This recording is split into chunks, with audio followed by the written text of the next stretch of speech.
I'm Bill Swinnerman with Yield-Tech Seed Service, and I'm here with our technical agronomist, Jeff Hyman. Jeff has been in the business for a long time. I have looked to Jeff a lot for resource and help and agronomy support, and Jeff is one of the best ones in the business. Jeff and I are excited about today. We want to share with you this hybrid called 21570. I want to give you a little more of an idea of what the hybrid looks like. So we took some ears out of the plot. You can see there's a couple things that I'm excited about. We actually call this hybrid the Yield Champion. We think it's got an unbelievable flex. You can see that here in the length here that we have. When it's at the lower populations, we think it's going to do really well. We really like the grain quality of it. But more importantly, we want to hear from Jeff, and we want to hear what his thoughts are, because he definitely knows more about the hybrids than what we do, but we certainly want to share this one with you. Yeah, so 21570 is a Tricepta, so we've got above ground protection for insects. But I really like the health of this hybrid. It's one of these that can go anywhere.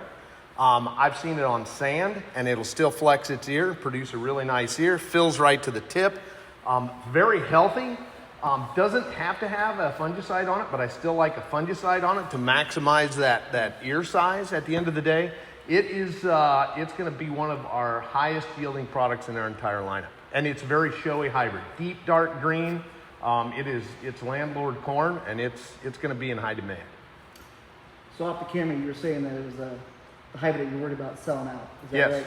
So I think this is going to be one of those hybrids where the supply we do have, it's going to sell out fast.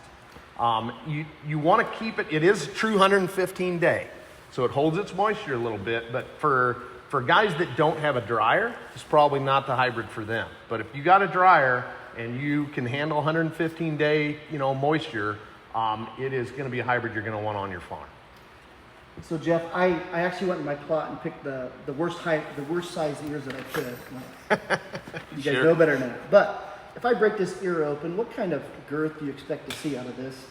I expect to see 18 to 20 rows around on it. Wow. So I mean, if you look at that, so you're 2, 4, 6, 8, 10, 12, 14. So we have 16 on this one. But if you look at deep kernels on it, it's going to be, and it flexes its girth.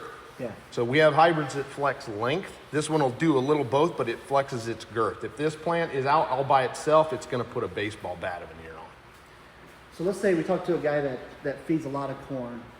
Do you see this as being a good opportunity for them to get something that has a low VOM, really high quality, good test weight, Yep. good resistance to ear rots? Tell me a little bit more.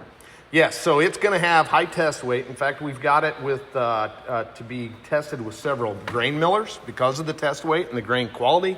You'll see it doesn't have a real deep dent. The kernels are very hard starch and dense. It's going to be great for a hog producer for pig feed.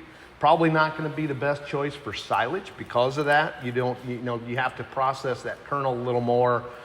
It may not be quite as digestible with a cow, but for pigs and chickens, it's going to make fantastic feed.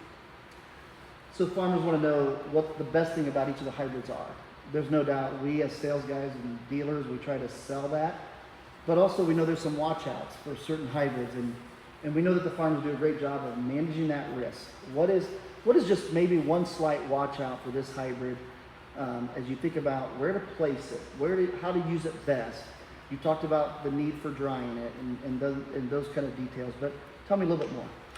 So there's not a lot of chinks in its armor, right? Okay. I haven't seen a lot of ear mold in it. It's been very healthy. Like I say, I still like to have a fungicide on it.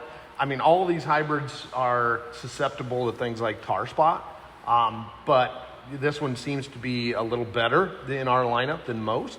But it is truly going to be a hybrid.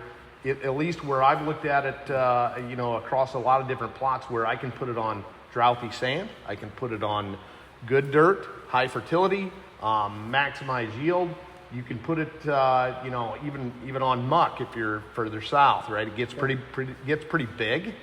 It's a tall plant, but it's one of those that can go anywhere. So Jeff, one last question. So if I'm putting my variable rate script together, and you said, okay, I've got a farm here, I've got a lot of range from some really high ground with slopes of 4 to 6%, but I go down to some of that really, really good dirt. Yep. What kind of range would you expect to put in your variable rate that you maximize its flex, its potential, Because at the end of the day, we want bushels at a good return on investment. Yep. So if I'm looking at this on my good soils and I'm going up over a yellow clay hill or something like that, on my very best ground, I'm probably going to peak this thing out at like 36,000. Okay. Because it's still going to flex. I don't need to push it any higher than that. Across that yellow clay hill, I'm probably going to drop it down to 31, 32. It can handle, so if we lose some plants over that tough dirt and we end up with a population of 28, it's going to flex. It'll be just fine. You get it on really fertile low ground, it can set its ear pretty high, gets to be a pretty good sized plant, but I have not seen any standability issues with it. So even with that high ear placement, a lot of times you'll lose some stalk integrity and you can lose some plants, but I have not seen it go down.